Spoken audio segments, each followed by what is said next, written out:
If I was to ask you whether you channel other people's expectations, you might think I'm talking about spiritualism or something like that, but I'm not. I'm really talking about people who are perhaps a bit too perfectionistic, who never give themselves credit for what they do, who never see themselves as being enough, so to speak, or who are very harsh on themselves, maybe.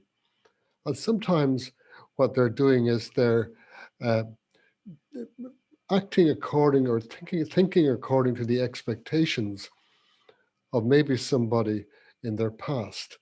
That could be a parent, a sibling, it could be maybe a teacher, maybe an acquaintance, perhaps when they were young, um, just somebody who was super critical of them and who had expectations that really you can't reasonably meet.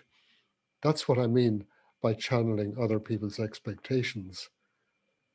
Now, some of it is inevitable, and I guess we learn how to navigate our way through life via some of these expectations.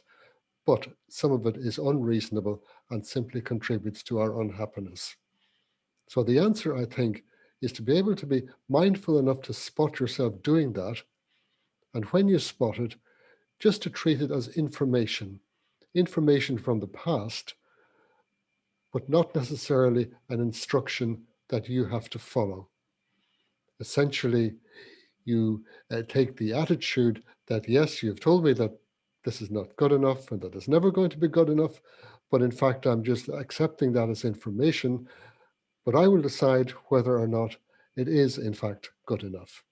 And that, I think, is emotionally and from the point of view of mental health, a far better way to live.